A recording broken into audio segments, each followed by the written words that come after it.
In the modern automotive world, very few stories are created as much discussion and confusion as the unexpected connection between Mat Armstrong and the business decisions surrounding Bugatti and Porsche. What started as a simple YouTube rebuild project slowly turned into a global debate that divided car fans, industry watchers, and even casual viewers. The main question sounds almost unbelievable at first. Could a YouTuber's videos really influence a billion-dollar corporate decision? On one side, many people strongly believe that Mat Armstrong's detailed rebuilds, especially his Bugatti content, expose certain truths about the brand that were never meant to be seen by the public. According to this view, those videos damaged Bugatti's image so much that it forced bigger companies to rethink their position. On the other side, many argue that this idea is unrealistic. They believe that large companies like Porsche make decisions based on financial data, long-term strategy, and internal planning, not because of viral YouTube videos. This disagreement is what makes the topic so interesting. It is not just about cars anymore. It is about influence, perception, and how media can shape reality.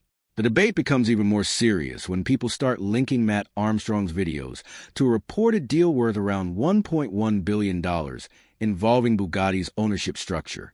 Suddenly, the story feels much bigger. It is no longer just about fixing a damaged car.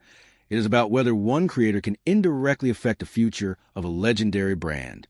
To understand this properly, we need to break down both sides of the argument, look at the timeline of events, and carefully examine what actually happened instead of just following emotional reactions. Only then can we see whether this is a real cause and effect situation or simply a coincidence that people are connecting after the fact. The first side of the debate strongly believes that Mat Armstrong's videos played a direct role in changing how Bugatti was perceived, which then affected its business value. Supporters of this idea often point to the way Armstrong documented his rebuild process in great detail. His videos did not just show a car being repaired. They revealed parts, systems, and design choices that many people had never seen before. For example, when discussions began around certain components being shared with more common vehicles, it shocked viewers who always believed Bugatti cars were completely unique in every way. This created a powerful reaction because Bugatti is known for exclusivity, luxury, and engineering perfection. If that image starts to weaken, even slightly, it can influence how customers think about the brand. In high-end markets, perception is everything. If people begin to question whether a $1 million car truly offers something special, it can slowly reduce demand. Reduced demand can lead to lower expected sales, and that can affect how investors value the company. Supporters of this theory argue that this is exactly what happened. They believe Armstrong's videos created a domino effect. First came curiosity, then doubt, then discussion, and finally a shift in how the brand was viewed globally. In their eyes, this shift was strong enough to create pressure on companies connected to Bugatti. When a company like Porsche holds a stake in such a brand, any change in perception can influence strategic decisions. Even if the effect was indirect, these supporters argue that it still mattered. They often call this the Armstrong effect, meaning that his content did not directly control decisions but influenced the environment in which those decisions were made. According to this view, timing is also very important. The rise in attention around Armstrong's Bugatti rebuild happened at a critical moment, when business negotiations and financial pressures were already in play. Because of this, his influence may have amplified existing problems, making them more visible and more urgent. The second side of the debate takes a much more practical and less emotional approach. These people argue that it is unrealistic to believe that a YouTuber, no matter how popular, could influence decisions involving billions of dollars. Instead, they focus on financial data and corporate strategy. According to this perspective, the key factor behind Porsche's actions was its own financial situation. Reports of a major drop in profits, sometimes described as being as high as 93%, suggest that the company was under serious pressure to improve its performance. When a company faces such challenges, it often needs to make tough decisions quickly. These can include selling assets, restructuring operations, or focusing only on its most profitable areas. From this point of view, Bugatti was not the core of Porsche's business. While it is a prestigious brand, it does not generate the same level of consistent income as other parts of the company. Therefore, selling its stake could be seen as a logical step to reduce risk and free up resources. Supporters of this argument also highlight how large corporations operate. Decisions are usually based on detailed reports, expert analysis, and long-term planning. They are not made suddenly because of online trends or viral videos. While public perception can play a role, it is only one small part of a much larger system. These critics believe that connecting Armstrong's videos to Porsche's decision is an example of overthinking or trying to find patterns where none exist. To them, the situation is simple. Porsche needed to improve its financial position, and selling its stake in Bugatti was one way to do that.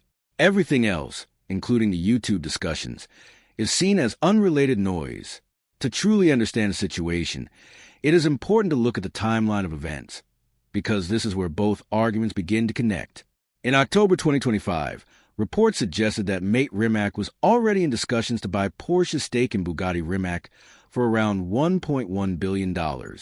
This shows that the idea of Porsche stepping away was not sudden.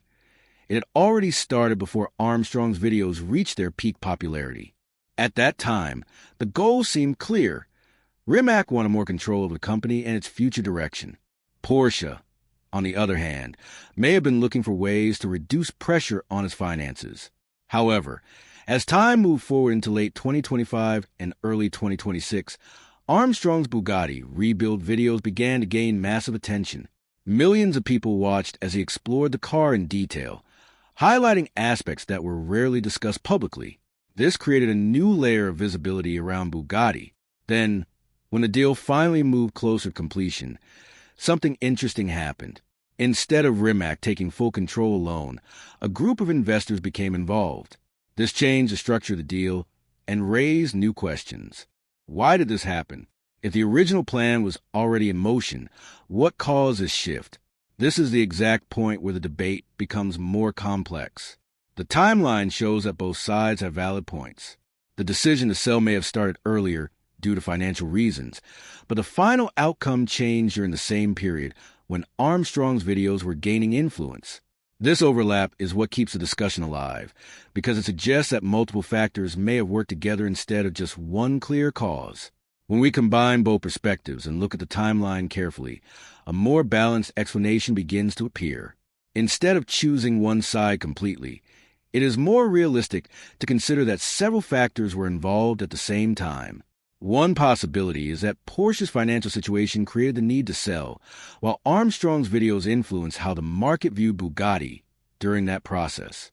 If investors became more cautious because of changing perception, it could have made it harder for a single buyer to complete the deal alone. This might explain why additional investors joined later. Another possibility is that the involvement of new investors had nothing to do with Armstrong and was simply part of a larger strategy. Bringing in multiple partners can reduce risk, increase funding, and provide more resources for future growth. It is also possible that Rimac himself preferred this approach, regardless of any external influence. A third explanation is that both factors played a role, but in different ways. Financial pressure may have started the process, while media attention added complexity to it. In the real world, major decisions are rarely caused by just one thing. They are usually the result of many small influences coming together at the same time. This makes it difficult to give a simple answer to the original question. Instead of asking whether Armstrong caused a change, it may be better to ask how much influence he had compared to other factors. This approach helps avoid extreme conclusions and provides a more realistic understanding of the situation. In the end, the story of Mat Armstrong and Bugatti is not just about cars or business deals. It is about how influence works in today's digital world. The evidence suggests that Armstrong did not directly cause Porsche to sell its stake. That decision appears to have been driven mainly by financial pressure and strategic planning. However, it would also be incorrect to say that his videos had no impact at all. By bringing hidden details into public view, he contributed to a wider discussion about the brand. This discussion may not have controlled the decision, but it likely became part of the environment in which the decision was made. In modern markets, perception is powerful. Even small changes in how people think can affect confidence, and confidence plays a big role in business. This is what makes the situation so interesting. It shows that influence does not always need to be direct to be important. Sometimes, simply changing the conversation is enough to have an effect. The Armstrong effect, if it can be called that, is not about one person controlling $1 billion deal. It is about how one voice at the right time can become part of a much larger story. As Bugatti moves forward with new ownership and new investors, this debate will likely continue. People will keep asking whether this was a coincidence or something more. While we may never have a clear answer, one thing is certain. The line between media influence and real-world impact is becoming thinner, and stories like this prove just how connected those two worlds have become. To understand why this debate refuses to fade away, we need to go deeper into one very important concept: brand perception. In the world of ultra-luxury cars, perception is not just important, it is everything. Brands like Bugatti do not sell cars in the same way regular companies do. They sell a feeling, a story, and a sense of exclusivity. When someone buys a Bugatti, they are not just paying for speed or engineering. They are paying for the idea that they own something truly rare and special. This is why even small details can have a big impact. When Mat Armstrong showed parts and systems during his rebuild that looked similar to components used in more common cars, it created a moment of surprise for viewers. For many people, this was the first time they realized that even the most expensive cars can share parts with cheaper models. Now, from an engineering point of view, this is not unusual. Many companies use shared parts to improve reliability and reduce costs. But from a perception point of view, it can feel very different. A customer who is paying millions expects everything to feel unique, even if the reality is more complex. This is where Armstrong's influence becomes interesting. He did not invent these details. He simply showed them in a way that was easy for millions of people to understand. That visibility matters. When enough people start discussing the same idea, it can slowly shift how a brand is viewed. Investors, buyers, and even competitors pay attention to these shifts. This does not mean that the brand suddenly loses its value overnight, but it can create small doubts. And in high-value markets, small doubts can grow into bigger concerns over time. This is why some people believe Armstrong's videos had an indirect impact, not because they changed facts, but because they changed how those facts were seen. In simple words, the reality of the car may have stayed the same, but the story around it changed. And in luxury markets, the story is often just as important as the product itself. While brand perception plays a role, it is equally important to understand how large companies actually make decisions. Companies like Porsche operate on a completely different level compared to individual creators or online discussions. Their decisions involve teams of experts, detailed financial reports, and long-term planning that can take years to develop. When reports suggested that Porsche experienced a major drop in profits, it signaled a serious challenge. In such situations, companies often review all their assets and investments to decide what should be kept and what should be sold. This is not about emotion or public opinion. It is about numbers, performance, and future goals. From this perspective, Bugatti may have been seen as a valuable but non-essential part of Porsche's portfolio. It carries prestige, but it does not generate the same steady income as other divisions. Selling a stake in such a brand can free up resources, reduce risk, and allow the company to focus on areas that offer more consistent returns. Another important factor is leadership. When new leadership comes into a company, they often bring new strategies and priorities. If the goal is to restore profitability, then every decision is measured against that goal. This includes evaluating partnerships and joint ventures. Even if Bugatti is an iconic brand, it may not align perfectly with the company's immediate needs. This is why many experts believe the sale would have happened regardless of any online influence. To them, the timeline is simply a coincidence. The decision was already in motion, driven by financial realities and strategic planning. The involvement of investors later on is also seen as a normal part of large deals. Bringing in multiple partners can make transactions smoother and provide additional support for future growth. In this view, Armstrong's videos are interesting, but not influential in a meaningful business sense. They are part of the public conversation, but not part of the decision-making process. One of the most important and confusing parts of this story is the change in how the deal was structured. Initially, it appeared that Mate Rimac was aiming to take full control of Bugatti by buying out Porsche's stake. This would have given him complete freedom to shape the future of the brand without outside influence. However, as the situation developed. The final deal involved a group of investors instead of a single buyer. This raises a key question. Why did this change happen? There are several possible explanations, and each one adds another layer to the story. One explanation is financial. Even for a successful company, a deal worth over $1 billion is a major commitment. Bringing in investors can reduce the financial burden and spread the risk. This is a common strategy in large business deals. Another explanation is strategic. By involving investors from different regions, the company can gain access to new markets, resources, and opportunities. This can be especially important for a brand like Bugatti, which operates on a global level. A third explanation connects back to the debate itself. If market perception became more uncertain during the negotiation period, it might have made it harder to secure funding from a single source. In such a case, forming a consortium would be a practical solution. This is where the timeline becomes very important again. The shift in the deal structure happened after Armstrong's videos gained attention, but also during a period of financial pressure for Porsche. Because both events happen around the same time, it is difficult to separate their effects completely. This is why the debate continues. Each side can point to the same timeline and draw different conclusions. Some see a clear connection, while others see coincidence.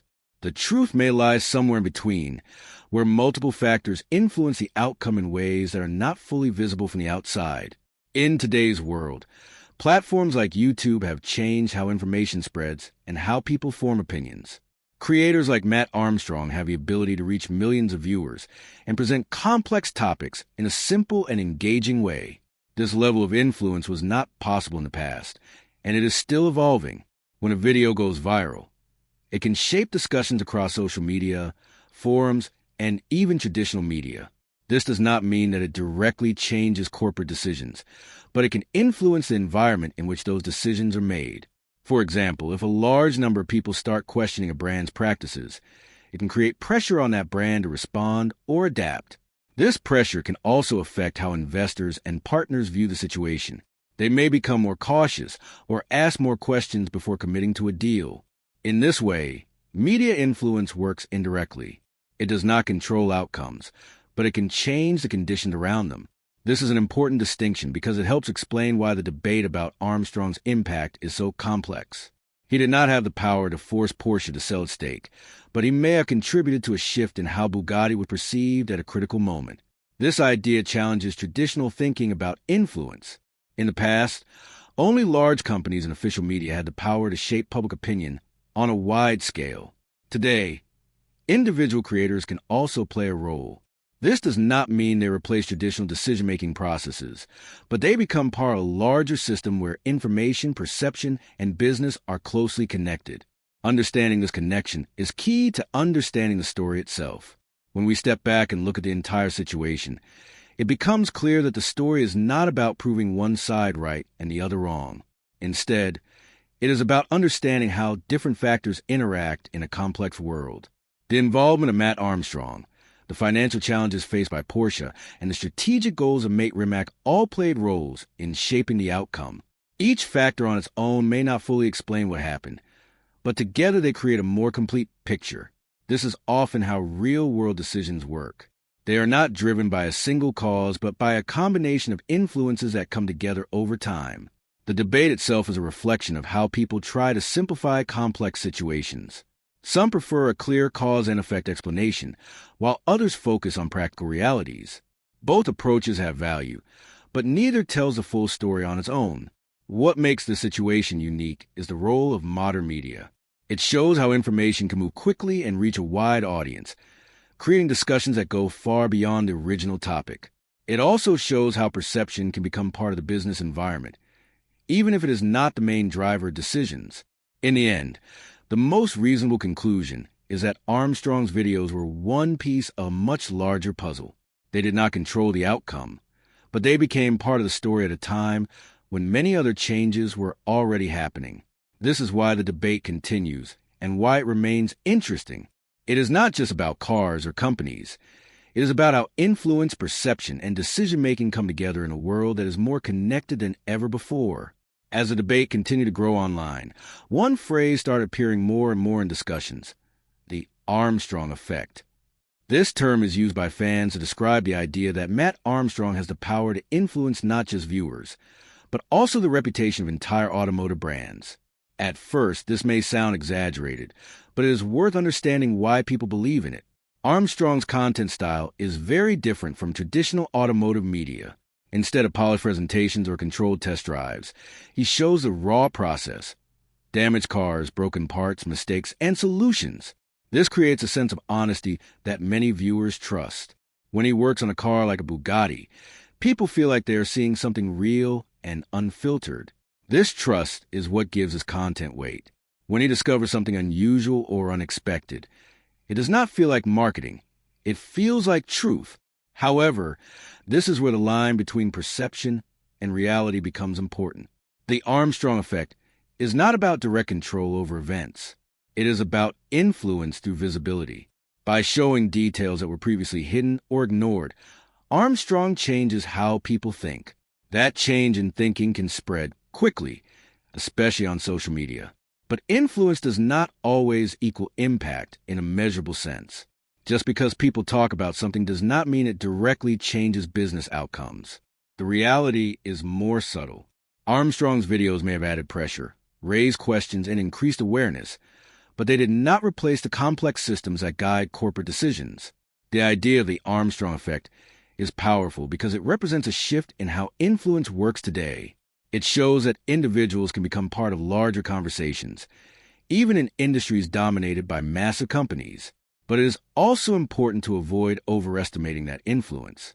The truth lies somewhere in the middle, where visibility and perception matter, but do not fully control outcomes. Another key part of this story is the reaction from the online community. The automotive audience on platforms like YouTube is not just passive. It is highly engaged, opinionated, and quick to respond. When Mat Armstrong released his Bugatti-related content, the response was immediate and intense. Comments, discussions, and debates appear across multiple platforms, with people sharing their own theories and interpretations. This type of engagement is important because it shows how quickly ideas can spread and evolve. One person's observation can turn into a widely accepted theory within days. In this case, the idea that Armstrong's videos influenced a billion-dollar deal gained traction because it felt exciting and meaningful. People enjoy the idea that an individual creator can challenge or disrupt powerful companies. It creates a sense of balance, where influence is not limited to corporations. However, this also leads to a problem. Online discussions often simplify complex situations. They focus on clear narratives like one person caused everything, because these stories are easy to understand and more entertaining to share. In reality, the situation is much more complicated. Financial decisions, corporate strategies, and global investments cannot be reduced to a single cause. But the community does not always focus on complexity. It focuses on impact and storytelling. This is why the debate became so strong. It was not just about facts. It was about how those facts were interpreted and shared. The role of the community is important because it acts as a bridge between content and perception. Armstrong's video started the conversation, but the audience expanded it, shaped it, and gave it new meaning. This shows how modern media works as a collaboration between creators and viewers, where both sides influence the final narrative. While much of the discussion focuses on the past, it is equally important to consider what this means for the future of Bugatti. With changes in ownership and the involvement of new investors, the brand is entering a new phase.